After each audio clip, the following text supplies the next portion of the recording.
할렐루야, 주 예수님과 동행하는 참 좋은 수요일의 새벽입니다. 우리가 함께 새벽을 깨워 기도함이 큰 은혜입니다. 이 시간 찬송가 382장 너 근심 걱정 말아라 함께 찬송하도록 하겠습니다. 찬송가 382장 너 근심 걱정 말아라 함께 찬송합니다. 너 근심 걱정 말아라 주 너를 지키리 주 날개 밑에 거하라 주 너를 지키리 어려워 낙심될 때에 주 너를 지키리 위험한 일을 당할 때 주 너를 지키리 주 너를 지키리 아무 때나 어디서나 주 너를 지키리 늘 지켜주시리 어려운 시험 당해도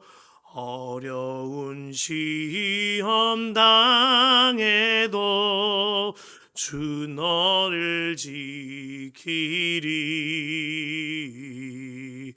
구주의 품에 거하라 주 너를 지키리 주 너를 지키리 아무 때나 어디서나 주 너를 지키리 늘 지켜주시리 아멘. 아멘. 이 시간 우리 함께 먼저 주님의 나라와 주님의 의를 구하며 기도할 텐데요. 이 시간에는 우리 나라를 위하여 함께 기도하겠습니다. 하나님, 우리나라가 정말 하나님을 경외하는 나라 되게 하여 주시옵소서. 특별히 하나님을 대적하려는 악한 법안의 모든 상정 시도가 완전히 무산되게 하여 주시고 동성혼을 합법화하려 하고 또한 생명을 경시 여기는 우리나라의 모든 악한 풍조가 완전히 사라지게 하여 주시옵소서. 그리하여 우리나라가 정말 성경적인 가치관 아래에 세워지는 나라 되게 하여 주시고 우리나라 다음 세대들에게 하나님의 성경적인 가치관과 가정관을 온전하고 건강한 가치관과 가정관을 전해지는 우리나라가 되게 하여 주옵소서. 이 시간 우리나라를 위하여 주여 한번 부르고 간절히 기도합니다. 주여 오 나의 하나님 나의 아버지 하나님 나의 주님 먼저 주의 나라와 주의 의를 구하며 우리나라를 위하여 간구합니다. 주여 주님께서 역사하시고 인도하여 주시옵소서. 우리나라가 정말 주님을 경외하며 주님께서 이끄신 대로 이끌림 받는 우리나라가 되게 하여 주시옵소서. 하나님 아버지 오직 주님만을 바라보며 주를 위하여 세움받은 모든 자들이 주님을 경외하며 끝까지 주의 뜻대로 수임받는 역사가 있게 하여 주시고 특별히 하나님을 대적하려는 모든 악한 법안과 법안의 상정 시도와 하나님을 대적하려는 동성혼의 합법화 문제와 또한 생명을 경시 여기는 모든 풍조가 완전히 사라지고 주의 뜻대로 성경적인 가치관 아래에 세워지는 우리나라가 되게 하여 주옵소서. 하나님 아버지 주님 손에 우리나라를 올려드리며 기도합니다. 하나님 우리 다음 세대에게 정말 하나님의 뜻에 맞는 나라 주님을 경외하며 하나님의 성경적인 가치관 아래에 또한 온전한 가정관을 갖게 하는 우리나라가 되게 하여 주옵소서. 하나님 아버지 각계 각층마다 주님께서 세워주신 모든 이들 가운데에 끝까지 하나님을 경외하며 바벨론 같은 세상 속에 느헤미야와 같이, 다니엘과 같이, 또한 애국과 같은 세상 속에 요셉과 같이 하나님께 쓰임받는 한 사람 한 사람이 되게 하여 주옵소서. 오 나의 하나님 역사하소서. 인도하소서. 아버지 하나님 이끄소서. 인도하소서. 오 아버지 아버지.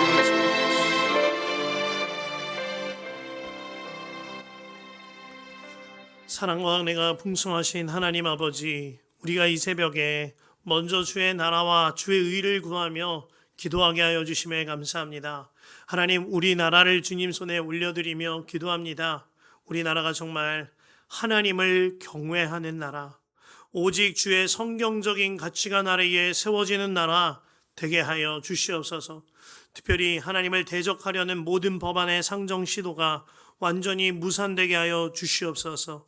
동성혼 합법화를 비롯하여 또한 인권이라는 이름 아래에 생명을 경시 여기는 모든 풍조가 사라지게 하사 낙태를 죄로 여기며 동성혼을 결코 금하는 우리나라가 되게 하여 주옵소서. 그리하여 정말 우리 다음 세대에게 온전하고 건강한 가치관을 가진 우리나라, 또한 온전하고 건강한 가정관을 가진 우리나라를 물려주는 역사가 있게 하여 주시옵소서. 하나님, 각계각층에 주를 믿는 성도들이 세워져 있습니다.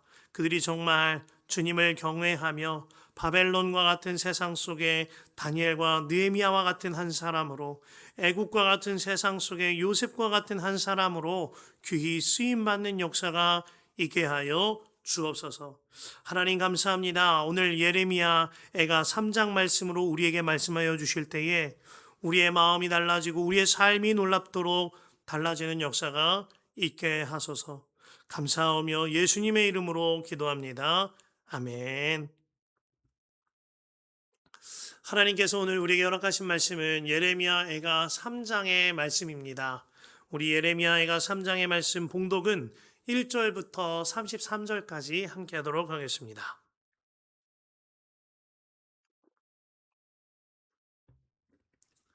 예레미야 애가 3장의 말씀 봉독은 1절부터 33절까지 함께 하겠습니다. 우리 가능하신 분들 함께 합동하겠습니다. 나는 하나님의 진노의 몽둥이에 얻어맞고 고난당하는 자다.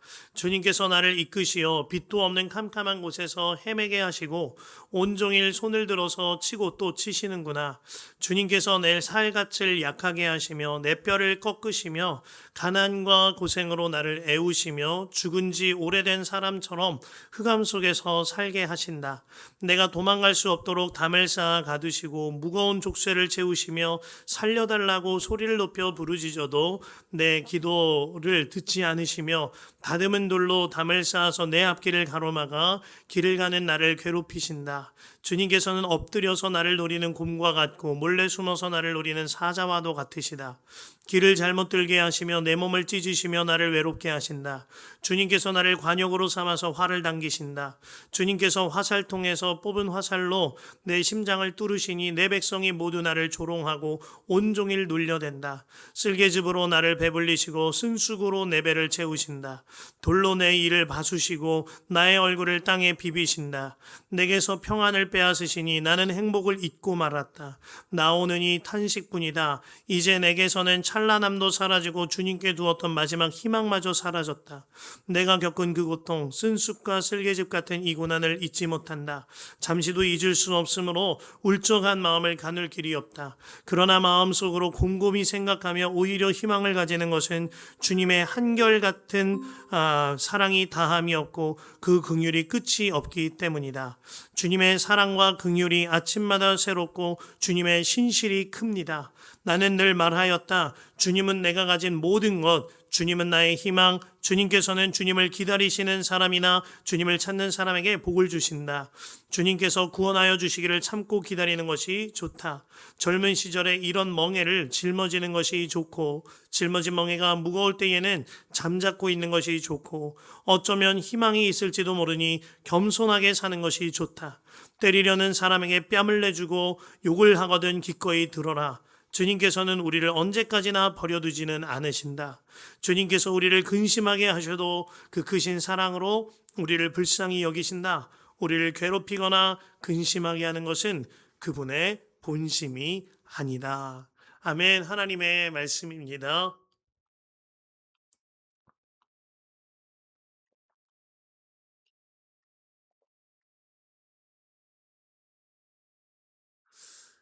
오늘 말씀 어두운 밤 비추는 주님의 빛이라는 제목으로 말씀을 나눌 텐데요. 그 말틴 루터 킹의 자서전을 보면 그가 하루는 아주 깊은 절망에 휩싸여서 깊은 밤 홀로 주방 식탁에 앉은 적이 있다라고 합니다. 그 안에서 그의 고민은 하나였습니다. 나의 사명을 정말 내가 끝까지 감당할 수 있을까? 라는 고민이었던 거예요. 그는 책에서 말하기를 그날 나는 정말 모든 것을 다 포기한 상태였다. 라고 말합니다. 말틴 루터 킹은요, 어떠한 폭력과 저주의 말을 듣더라도 우리는 끝까지 폭력을 행하지 아니하고 언어 폭력을 행하지 아니하며 시위해야 한다.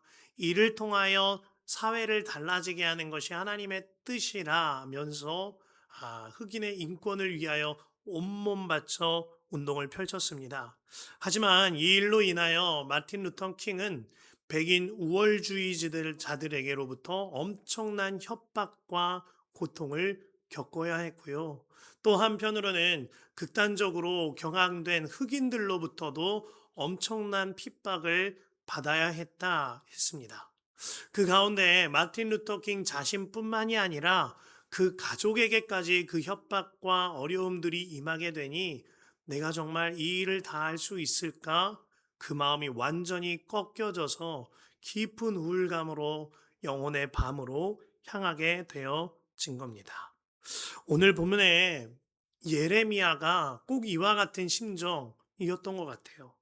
그는 이와 같이 고백하며 3장을 엽니다. 1절에 나는 하나님의 진노의 몽둥이에 얻어맞고 고난당하는 자다. 주님께서 나를 이끄시어 빛도 없는 캄캄한 곳에서 헤매게 하셨다라고 합니다. 여기서 나라는 히브리어 헤게베르는요.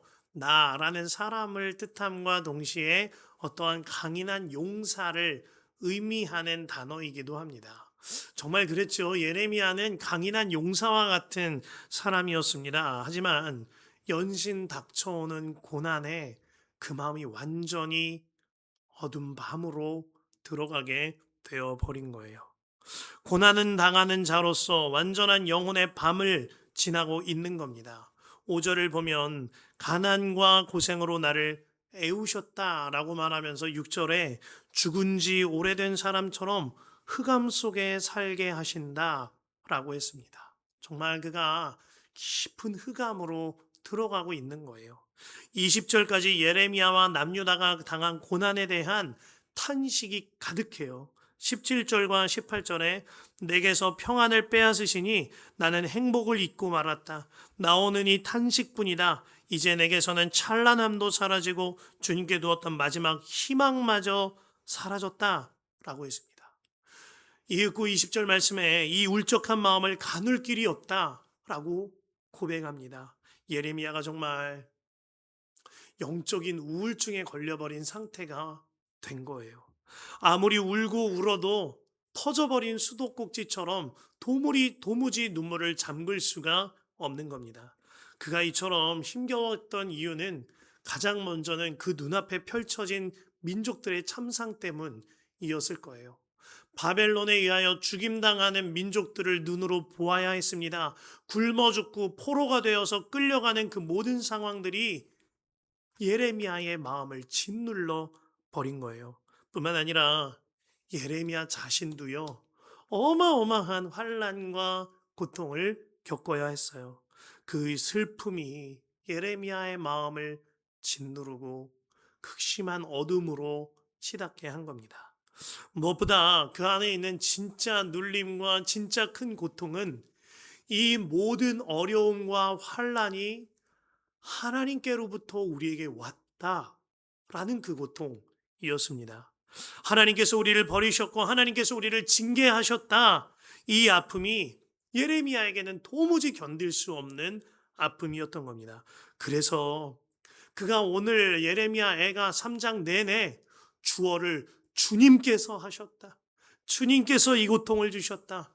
주님의 주어를 쓰고 있는 겁니다.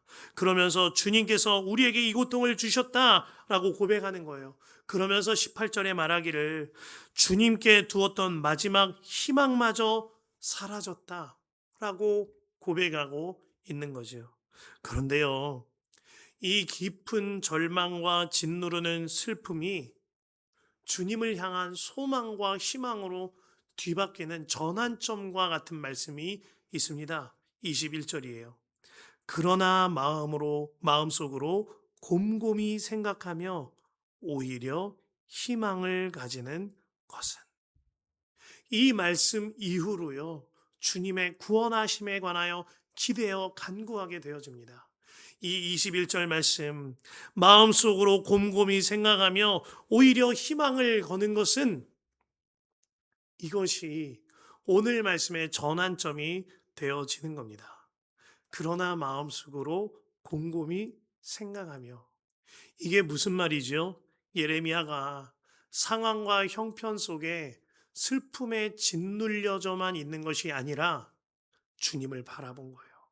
그가 그 상황 속에서 눈에 보이는 슬픔과 아픔만 보는 것이 아니라 눈에 보이시지는 않으시지만 틀림없이 함께 하시는 하나님을 곰곰이 묵상한 거예요.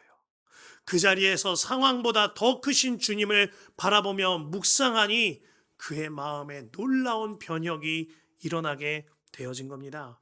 그렇게 주님을 바라보며 주님께 희망을 둔 예레미야가 22절에 이같이 고백하죠.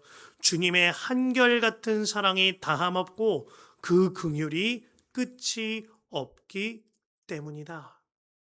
여기서 오늘 본문 3번 동안이나 반복되는 하나님의 한결같은 사랑과 그 긍휼하심이라는 이 단어에 주목해야 합니다.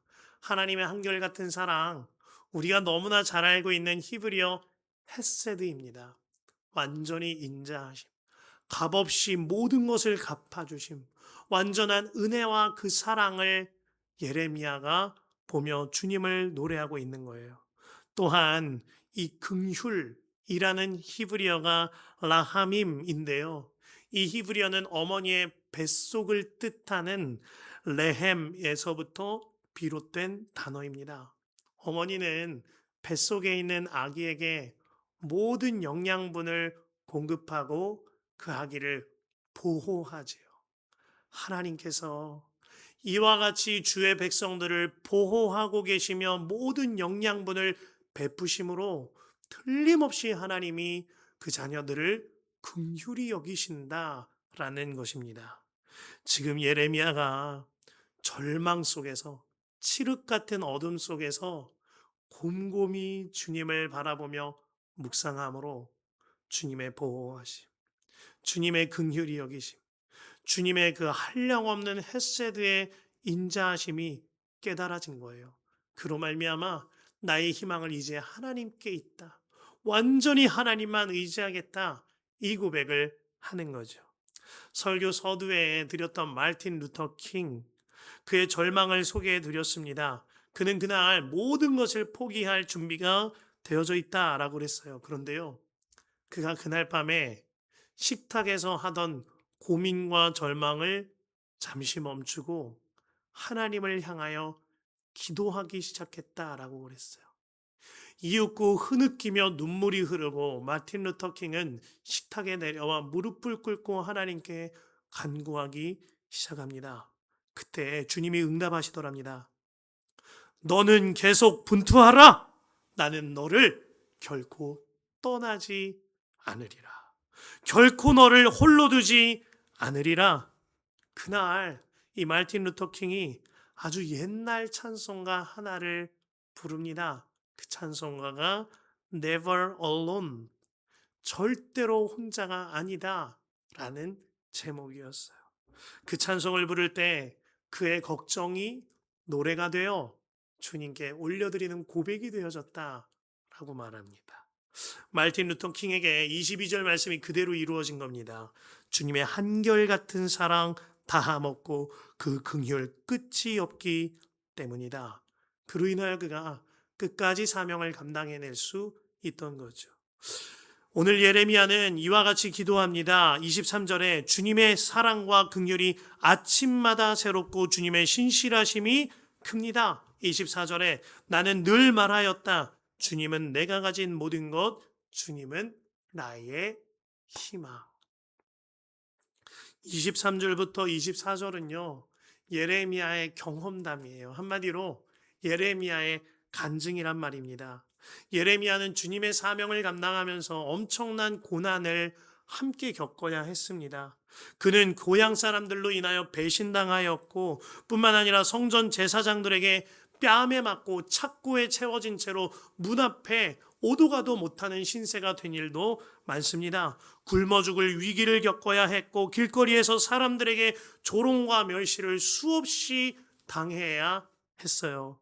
무엇보다 큰 고통은 예레미야가 그토록 목숨 걸고 인생을 바쳐 말씀을 전하는 삶을 살았건만 백성들과 지도자들이 변함없이 완고한 거예요. 그것이 예레미야에게 가장 큰 고통이었던 겁니다. 그래서 예레미야는 늘 울었어요. 그래서 그를 두고 눈물의 선지자라고 그러는 거죠. 그런데요, 그런 예레미야에게는요, 저와 우리 성도님들처럼 우리 새벽을 깨워 기도하시는 모든 분들처럼 예레미야에게는 항상 새벽 제단이 있었던 것 같아요. 그가 새벽마다 주님을 바라보며 주님께 곰곰이 묵상하며 기도하면 그 마음이 완전히 녹아 내려지는 것이었던 것 같아요. 그래서 그가 주님의 사랑과 긍휼이 아침마다 새롭습니다 라고 고백한 거죠. 그로 말미암아 그가 날마다 말했다고 하는 겁니다. 24절에 나는 늘 말했다. 주님은 내가 가진 모든 것, 주님은 나의 희망. 그 고백인 거예요. 주님은 나의 전부이십니다. 앞으로도 지금까지 주님이 하셨고 지금도 주님이 하시거니와 앞으로도 주님이 하십니다. 저는 주님밖에 없어요. 이 고백을 날마다 했다는 겁니다.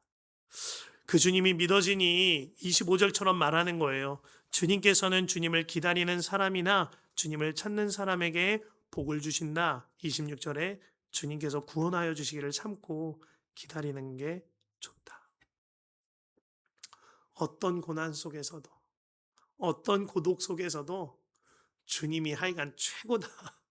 최고이신 주님만 기다리는 게 나에게 가장 살 길이다. 이 말을 하고 있는 겁니다. 마침내 자신의 삶과 모든 상황에 대한 해석이 완전히 달라지게 됩니다. 27절과 그리고 8절 9절에 이같이 고백하죠. 젊은 시절에 이런 멍에를 짊어지는 것이 좋고 짊어진 멍에가 무거울 때에는 잠자코 있는 것이 좋고 어쩌면 희망이 있을지도 모르니 겸손하게 사는 것이 좋다. 내가 지금 당하는 고난이 유익이라는 거예요. 이 고난이 무거울 때에는 오히려 잠자코 주님을 묵상하는 게 좋다는 겁니다. 어쩌면 달라질지도 모르니까.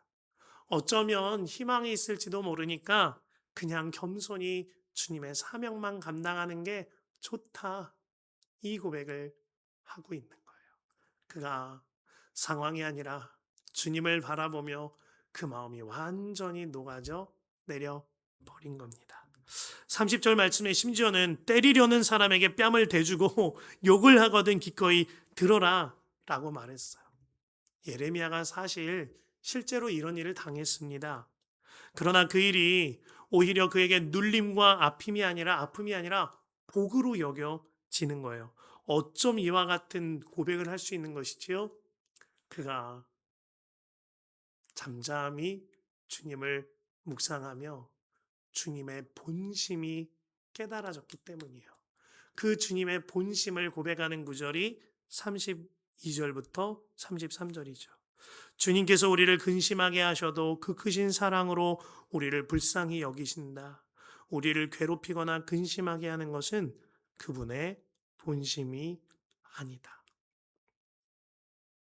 주님의 본심이 믿어지니까 환난 당해도 핍박 당해도 변함없는 것 같은 희망 없는 왕고함 앞에서도 그 마음이 녹아내린 거예요. 그쵸, 주님? 주님의 본심은 사랑이죠? 주님의 본심은 우리의 회복과 살리심이죠? 이와 같이 그가 고백하게 되어진 겁니다. 그 낮은 담교회 담임하시는 김관성 목사님이라는 분이 계세요. 그분이 굉장히 가난하셨답니다. 그로 인하여 소위 판자촌이라고 하지요. 집에 화장실도 없어서 공동 화장실을 써야 하는 그러한 환경 가운데 사셨고, 뿐만 아니라 목회를 하셨는데 목회가 얼마나 어렵던지 너무너무 힘들더래요. 자녀도 있고 아내도 있는데 이게 뭔가 싶으시더랍니다. 그로 인하여 죽을까 고민도 하셨다고 그러죠. 그렇게 힘겨웠던 어느 날에 초등학교 다니던 아들이 가정통신문 하나를 가져왔는데 어느 글짓기 대회에 초청하는 가정통신문이었답니다. 그러면서 아드님이 이야기하기를 아빠, 나 여기 나갈 거야. 시 대회였는데요. 시에서 주최하는 글짓기 대회 나가겠다고 너무너무 자신 있게 말을 하는 거예요. 그래서 깊은 좌절 속에 있던 이 김관성 목사님이 아들아, 너 같은 애는 못 나가. 이랬대요. 아버지가 진짜 너무하죠. 그죠? 그러면서 하는 이야기가 아들아, 우리 집은 홍수나면 다 잠기는 집이잖아. 아빠 인생이 그런 거야. 홍수나면 이 집이 다 잠기잖아. 뿐만 아니라 아들아, 저기 저 요강 보이지? 우리 집은 화장실도 없어서 밤에 소변 보러 갈 수가 없어. 요강 두고 사는 그런 집이야. 우리 집 그렇게 찢어지도록 가난한 집이야. 우리는 안 돼. 아들아, 너 이 대회 나가봤자 상처만 받아. 나가지 마. 김관성 목사님이 진짜 완전히 짙은 어둠 가운데에 지내고 계셨던 거예요. 그런데도 이 아들이 말하더랍니다. 아빠, 나 이 대회 나갈 거야. 이 대회 나갈 거야. 그래서 하는 수 없이 내보냈는데 에구머니나 이게 무슨 일이에요? 아들이 그 대회에서 1등을 해서 온 거예요. 그로 인해서 김관성 목사님 깜짝 놀랐답니다. 더 놀란 것은 이 아들이 다음번에는 아빠 1등한 아이들 모아서 도대회 나가는데 나 경기 도대회 나갈 거야 하더라는 거예요. 그래서 이번에도 아버지 목사님이 뜯어 말렸답니다. 야, 이거는 운빨이야. 운빨이니까 다음엔 기대도 하지 마. 경기 도대회는 엄청난 애들이 나오는 거야. 거기서 너는 나갈 수가 없으니까 괜히 먼저 상처받지 말고 나가지 마. 막 이러셨다는 거예요. 그럼에도 불구하고 아들이 아빠 나 나갈 거라고.